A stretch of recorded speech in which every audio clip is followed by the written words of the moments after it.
Venez tous! Je viens de préparer une pizza fraîche. Regardez ce fromage fondant et gluant. Tu as déjà l'eau à la bouche à ce que je vois.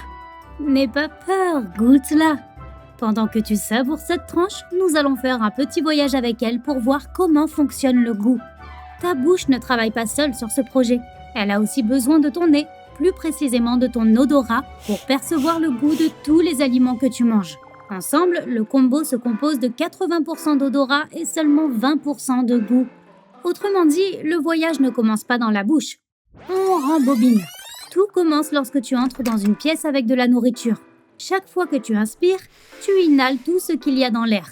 Et dans notre cas, cela inclut les petites particules de pizza qui flottent dans l'air.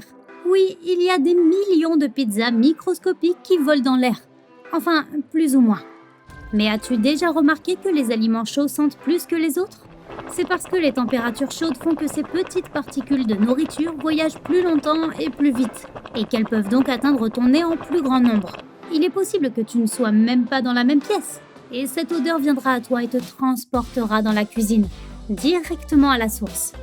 Maintenant, lorsque tu approches la tranche de pizza de ton visage, d'autres particules s'envolent dans ton nez. Mais arrête-toi là! La plupart d'entre elles ne passeront pas la première barrière. Attrape un miroir, incline la tête vers l'arrière et tu verras cet obstacle. Ce sont les poils de nez. Tu peux penser que c'est dégoûtant, mais ces poils aident aussi à empêcher les mauvaises choses qui flottent dans l'air de pénétrer dans ton corps, comme la poussière par exemple. Oh là là, la jungle épaisse! Attention, c'est humide ici. Ne t'inquiète pas, c'est censé l'être. Finalement, nous avons réussi à passer et à décrocher le jackpot. Tu vois ce truc juste là qui fait la taille d'un timbre-poste ? C'est là que se trouvent tes récepteurs olfactifs. Ils abritent environ 6 millions de cellules qui t'aident, incroyable humain, à détecter plus de 1000 milliards d'odeurs différentes. Si tu penses que c'est beaucoup, peut-être que la prochaine fois nous irons dans le nez d'un chien. Ils ont 40 fois plus de ces cellules. Maintenant, les minuscules particules de pizza que tu viens d'inhaler se dissolvent dans le mucus du nez. C'est pourquoi il faut que ce soit humide ici. As-tu déjà remarqué à quel point le goût de la nourriture dans les avions est bizarre ? Eh bien, ce n'est pas la nourriture, c'est toi. L'air dans la cabine est plus sec que dans le désert du Sahara. Cet air peu humide assèche le mucus, ce qui rend notre odorat presque inexistant. Et n'oublie pas, quand il n'y a pas d'odeur, il n'y a presque pas de goût. Les particules microscopiques de la pizza se sont dissoutes, ce qui crée une réaction chimique. Elle déclenche les nombreux récepteurs olfactifs qui peuvent détecter la signification de chaque réaction chimique. Cette information remonte le long d'un système de nerfs ressemblant à une racine pour atteindre ce qu'on appelle le bulbe olfactif. Félicitations, nous sommes maintenant dans le cerveau. Oui, il était juste de l'autre côté de ce mur pendant tout ce temps. Les informations sur cette réaction chimique spéciale sont transmises à d'autres parties du cerveau pour identification.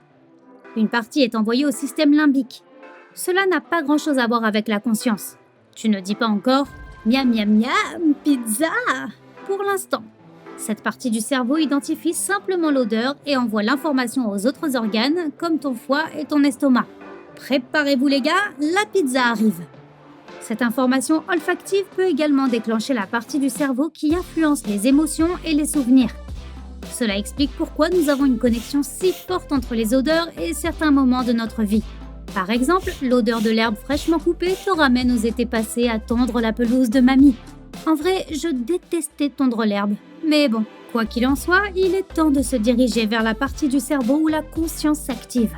Maintenant, la pensée te vient à l'esprit. Je sens la pizza. Au fait, tout ça s'est passé en une fraction de seconde. Ta bouche se met à saliver avant même que tu n'aies même goûté à ta pizza. Ce sont ces pizzas microscopiques qui font leur travail dans ton nez. Les sens olfactifs envoient également l'information à ta bouche. Ainsi, lorsque tu prends enfin cette première bouchée, ta bouche est déjà préparée et prête à profiter et savourer chaque moment. De plus, ta bouche est le point de départ de la digestion. Ta salive commence à décomposer la pizza, la préparant pour l'estomac. Mais revenons-en au goût. Avec une bouchée de nourriture délicieuse, la salive ramasse les petites particules de pizza et les fait circuler dans la bouche, atteignant et déclenchant les papilles gustatives qui s'y trouvent. Oh oui, elles ne sont pas seulement sur ta langue, mais partout dans ta bouche. D'ailleurs, tu as toujours ce miroir de tout à l'heure ? Ouvre grand et tire la langue. Les petites bosses que tu vois sont appelées papilles. Les papilles gustatives sont partout dans ta bouche, pas seulement sur la langue, et elles sont nombreuses. tu ne peux pas réellement voir tes papilles gustatives. Un bourgeon gustatif contient de 50 à 100 cellules gustatives. Elles peuvent capter les goûts salés, sucrés, aigres, amers et umami. Et si la tranche de pizza que tu as mangée était trop chaude et t'a brûlé le bout de la langue, cela signifie-t-il que tu ne pourras plus jamais percevoir le goût des choses sucrées? Oh non! Je fais référence à cette carte de la langue, le diagramme qui montre comment le bout de la langue a un goût sucré, le bord salé, les côtés aigres, le dos amer et les récepteurs salés partout. Ce n'est pas vrai.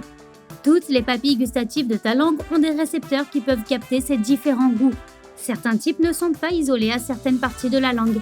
De plus, heureusement pour ceux d'entre nous qui ne peuvent pas attendre que leur nourriture refroidisse, les papilles gustatives se régénèrent toutes les 1 à 2 semaines.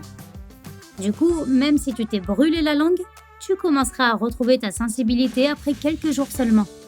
Maintenant, tout comme dans ton nez, ces petites particules de pizza créent une réaction chimique dans ta bouche. Oh! Chaque réaction chimique déclenche l'une des cellules gustatives d'un bourgeon gustatif. La cellule gustative stimulée envoie cette information aux cellules nerveuses. Les cellules nerveuses essaient de donner un sens à ces données, rédigent un rapport et l'envoient au cerveau. Tout comme l'odorat, l'information est transmise à 2 parties du cerveau. Une partie comprend ce qu'est le goût et envoie cette information à l'estomac et au foie. Ainsi, tous les organes sont préparés pour la nourriture qui arrive. Et la partie consciente du cerveau crée une pensée. Miam, cette pizza est trop bonne. Ou berk, cette pizza a des ananas. Héhé. Mais tout cela ne fonctionne qu'avec l'odorat. L'odorat est 10 000 fois plus sensible que n'importe lequel de tes autres sens.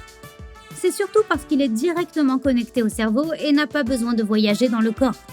Cela peut aussi expliquer pourquoi les aliments ont un goût si fade quand on est enrhumé. Un nez bouché ne te permet pas de sentir la nourriture, ce qui réduit le goût de 80%. Et c'est pourquoi nous avons passé une grande partie de ce voyage à ces endroits. Maintenant, qui est partant pour une autre tranche de pizza? Ou 5? Si tu as appris quelque chose de nouveau aujourd'hui, alors mets un like à cette vidéo et partage-la avec un ami. Et voici d'autres vidéos que tu devrais apprécier. Il te suffit de cliquer à gauche ou à droite et de rester du côté sympa de la vie.